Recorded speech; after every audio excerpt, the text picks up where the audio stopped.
आज का यह वीडियो बिजनेस खोलने के बाद बिजनेस चलाएं कैसे और बिजनेस का शुरुआत कैसे करें और बिजनेस को कैसे कंटिन्यू करते हैं और बिजनेस में क्या इंप्रूव करने से कितना धन आता है, ये सब के बारे में यह वीडियो लंबी हो सकती है।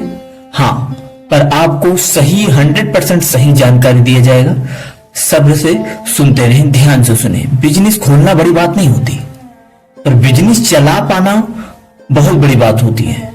जैसे पेड़ लगाने से कोई बहुत बड़ी बात नहीं होती, लेकिन पेड़ को जिंदा रख पाना, उसे देखभाल करना, वो बड़ी बात होती है।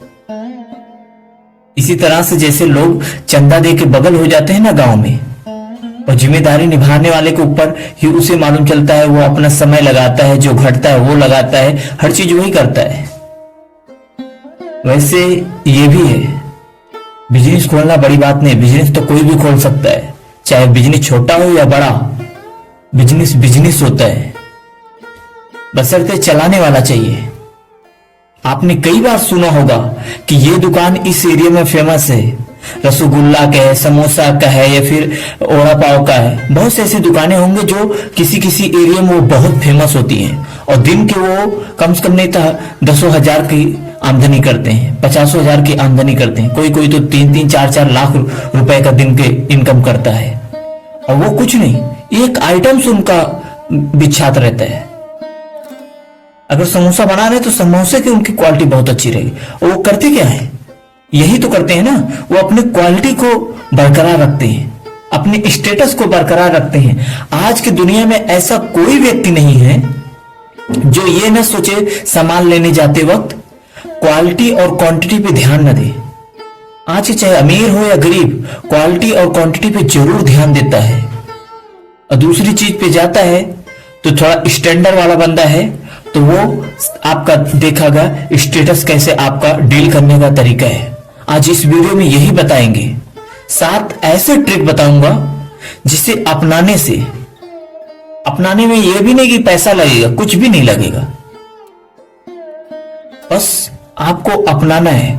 अपनाने के बाद अगर आपका बिजनेस ग्रोथ ना किया तो हमारा वीडियो बनाना असफल हो जाएगा, हमारा ज्ञान बटोर के आपको देना असफल हो जाएगा, मेरी मेहनत बेकार हो जाएगी। अगर आपको यह वीडियो अच्छी लगे तभी सब्सक्राइब करना। आपको अगर यह वीडियो अच्छी नहीं लगी तो डिसलाइक मार के चले जाना, कोई वो नहीं है। कमेंट में बता भी सकते हो कि मैंने क्या गलत बोला है। ध्यान से सुने कि बिजनेस खोलने के बाद बिजनेस को बहुत समय देना पड़ता है, क्योंकि सक्सेस समय मांगता ही है। आप सोचोगे बिजनेस खोलते ही आपका एकदम लेवल बन जाए, तो ऐसा संभव नहीं है। आपके एरिया के लोग ही जान सकते हैं, उतने दिन में आपके आस पड़ोस के लोग ही जान सकते हैं। लेकिन बाहर का जो इनकम आती है, जो बाहरी दुकान से आता है, डिलीवरी आता है कि इतने को ऑर्डर आता है, बड़े बड़े ऑर्डर्स वगैरह आते हैं, वो सब के लिए सब्र करना पड़ता है। क्योंकि आपकी क्वालिटी और क्वांटिटी के ऊपर जब आपका नाम चलेगा तभी आपका दाम चलेगा। जब आपका नाम होगा तो आपका दाम बढ़ेगा ही बढ़ेगा। उसके लिए पहला ट्रिक क्या है, ध्यान से सुनते रहना, दोबारा आपको रिप्लाई करके सुनना पड़ेगा। या तो आपको क्या आता है और मार्केट क्या चाहता है, आपको क्या आता है, मार्केट क्या चाहता है, और आपकी क्वालिटी और क्वांटिटी में क्या अंतर है। आप क्या ऐसा यूनिक कर रहे हो जो लोग तुम्हारे पास 4 लोग को छोड़ के आए, 4 किलोमीटर दूर आपके पास आए। ऐसा क्या साफ सफाई करके रखते हो? क्या आप अपने एडवर्टाइज के लिए क्या करते हो? क्या ऐसा तुम यूनिक करते हो जो तुम्हारे पास लोग आए? कुछ तो ऐसा करते होगे, कुछ तो ऐसा करना पड़ेगा ना। पहला चीज, मार्केट क्या चाहता है। मार्केट के ऊपर बहुत रिसर्च करना पड़ता है। ऐसा नहीं कि जिस एरिया में गाड़ी की जरूरत नहीं है, गाड़ी का पंचर बनाने का, उस एरिया में गाड़ी का पंचर की दुकान खोल दो। जिस एरिया में आपके टेंट की जरूरत नहीं है, वो टेंट की दुकान खोल दो, मंडप की दुकान खोल दो। कहने का मतलब एरिया के बारे में रिसर्च करना पड़ता है। एरिया के बारे में बिना रिसर्च करे दुकान या कोई भी बिजनेस नहीं खोलना चाहिए। कोई कोई लोग बोलते हैं बिजनेस तो खोले यार, चल नहीं रहा। अरे कैसे चलेगा? इसके लिए मंथन करना पड़ता है कि डिजायर क्या है, पब्लिक क्या चाह रही है, उसे क्या भूख है, उसके बारे में भी समझना पड़ता है। इसलिए आपको मार्केट को समझना पड़ेगा, कहां पर कौन सी चीज लग रही उसे जानना पड़ेगा, अच्छे से देखभाल करना पड़ेगा, तब जाके बिजनेस की पहले स्टेप पे आप आओगे। दूसरी चीज, क्या आपको भाता है, जो आप दिल से कर सकते हो और खुशी खुशी कर सकते हो, उसमें ऊब न छूटे। जैसे किसी को खाना बनाने आता है, जैसे कोई गाड़ी बना सकता है, कोई मोबाइल का दुकान खोल सकता है, कोई टाई बेल्ट पहन के बैठ सकता है, कोई कैमरामैन का अच्छा काम कर सकता है, कोई लेक्चर अच्छा दे सकता है। आपको डिपेंड करता है आपके किस में रुचि है। अगर रुचि रहेगी तो वो काम जरूर 100% सक्सेस हो जाएगा। अब तीसरी चीज आती है कि आपकी क्वालिटी और क्वांटिटी क्या है। देखो, जो भी सक्सेस होते हैं उनकी क्वालिटी कभी खराब नहीं होती। दोबारा इंसान तभी आती है जब उनकी क्वालिटी अच्छी हो। आज की दुनिया में हर कोई क्वालिटी देखता है भाई, कुछ तो क्वालिटी में अच्छा करो। जैसे कोई अलग प्रकार की, सब हरी चटनी देते हैं समोसे के साथ, तुम लाल भी दो, थोड़ा खट्टा वाला भी दो, एक दो वैरायटी बढ़ाओ। बहुत करेगा, एक समोसे के पीछे जो 2 रुपए बचता है, 1 रुपए बचेगा ना, 1 रुपए बचेगा। अगर दिन का तुम 500 समोसा बेच रहे हो, अगर 1 रुपए बच रहा है, वही समोसा तुम 1000 बेच रहे हो तो उतना ही होगा। एक कहानी याद आती है इस बात पे। एक व्यापारी था, वो जब दुकान खोला था ना, वो क्या काम करता था, 300 रुपए का बोरे का चीनी आता था, शक्कर, वो लाता था और वो प्रति किलो 3 रुपए में बेचना था उसे। वो 3 रुपए में ही बेच देता था, 1 रुपए भी मुनाफा नहीं लेता था।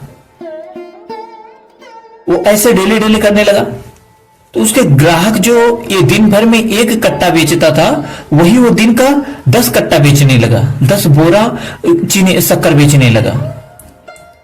तो सब आजू बाजू को जानने लगे कि भाई कैसा है, ऐसा कैसा करता है। तो सब जब जाने, जितने लोग जानते गए वो धीरे धीरे बढ़ते गए। तो उसने और थोक रेट से लाना चालू कर दिया। जब थोक से स्टॉक मतलब गोडाउन से डायरेक्ट लाना चालू कर दिया, उसके पास थोड़ा और बचने लगा, वो फिर भी 3 ही रुपए में बेचने लगा। जब देखा कि पब्लिक और ही बढ़ रही है तो डायरेक्ट कंपनी से मंगाने लगा। जब कंपनी से आने लगा, उसका और भी कम हो गया, तो वो थोक रेट में दूसरों को भी बेचने लगा। जब उससे पूछा गया इतने कम में कैसे तुम बेच लेते हो, वो बोलता है कि भाई मैं शक्कर से नहीं कमाता, मैं उसका जो 5 रुपए का बोरा बिकता है उससे मैं कमा लेता हूं। उसके चक्कर में लोग, पब्लिक आती है, मेरा धीरे धीरे करके आमदनी बढ़ती जाती है, और जहां से मैं ज्यादा सामान लाता हूं वो थोड़ा छूट कर देता है। 10 रुपए वहां से बच गए, 5 रुपए यहां से बच गए, 15 रुपए कट्टे पीछे बच गया, मैं बेच दिया। आधे घंटे का, अगर 2 मिनट के अंदर 15 रुपए बच रहा है तो मैं बेच दिया। तुम सारा दिन रह के अगर 100 रुपए कमा रहे हो और मैं 1 घंटे में 250 रुपए कमा रहा हूं, तो दिक्कत क्या है? भले कम में दे रहा हूं लेकिन 250 रुपए कमा तो रहा हूं, लेकिन तुम ज्यादा में दे के भी सारे दिन में 100 ही रुपए कमा रहे हो। बस इतना ही फर्क है। कम दाम में भी ज्यादा आमदनी होती है। बस देखो उसमें से कुछ पैसा बच रहा है ना, जेब से ना जाए, बस ऐसा चलना चाहिए। दूसरी चीज आती है कि आप डिलीवरी कैसे करते हो, लोगों से प्रेजेंट कैसे करते हो। देते वक्त तो थोड़ा मुस्कान रहना चाहिए चेहरे पे, ऐसा नहीं कि क्रोध में बैठा है बर्धे की तरह, अरे ऐसा है वैसा है, ऊंची जवान में बात करो। ग्राहक तुम्हारे नौकर नहीं, भगवान है। भगवान तभी आते हैं जब अंदर भाव हो, भाव बिना भगवान नहीं आते। और भाव से हर किसी से, जो आपकी पर्सनल बात है वो पर्सनल दुकान से बाहर रखो, लेकिन वहां पर प्रेजेंट करते वक्त किसी से ऊंची जवान में मत बोलो। ऊंची जवान में बोलते हो तो साफ सी बात है वो दोबारा नहीं आएगा। आज के जमाने में तो बच्चा भी नहीं सुनना चाहता, बड़े कौन सुनेगा, कोई किसी का गुलाम नहीं है। 5वीं चीज, आप क्या साफ सफाई रखते हैं दुकान पे। ऐसा ना हो कि कढ़ाई कढ़ाई समोसा काटने वाली आज 4 साल से धुला ही नहीं हो, और मीठे का दुकान का जो काउंटर है वो एक तरफ कॉर्नर पे से पूरा साफ सफाई पड़ा है, न जाने कब का पावती पर्ची उधर ही पड़ा है। ध्यान देना पड़ता है ये सब। साफ सफाई जितना दुकान चलता है, जिसका भी दुकान चलता होगा, देखना वो एक बंदा तो क्यों सिर्फ साफ सफाई के लिए रखता है। क्यों? क्योंकि वो जानता है कि थोड़ा थोड़ा करके बहुत चीज अच्छा लगता है।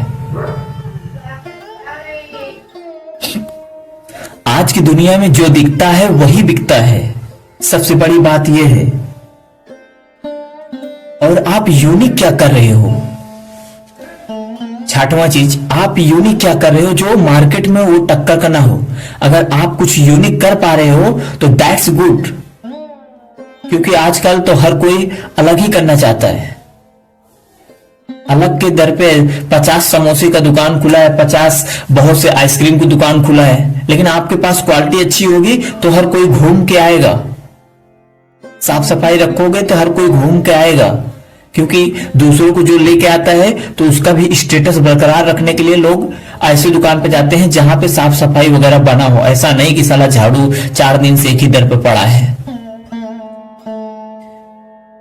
अब 7वीं चीज कि आप एडवर्टाइज के लिए क्या करते हो। एडवर्टाइज लोग भूल जाते हैं कि एडवर्टाइज से क्या बेनिफिट होता है। अगर एडवर्टाइज से बेनिफिट नहीं होता, विमल पान मसाला नहीं बेचते होते, हिमगंगे तेल नहीं बेचते होते, बड़े बड़े सेलिब्रिटी फेयर लवली नहीं एडवर्टाइज करते हैं। पता है एडवर्टाइज का कितना आता है? उनका परसेंटेज होता है 10-10%। 100 रुपए में 10 रुपए तो एडवर्टाइज का वही लोग ले लेते हैं। अगर 100 रुपए का आप सामान खरीदे तो 10 रुपए जो एडवर्टाइज करते हैं उनके जेब में जाता है, लेकिन उसके दम पे जो कमाता है कंपनी, उसे कोई फर्क नहीं पड़ता। अगर बड़ी बड़ी कंपनियां अगर 10 रुपए एडवर्टाइज पे खर्च कर सकती हैं तो आप आपके क्या 1-2% भी खर्च नहीं कर सकते?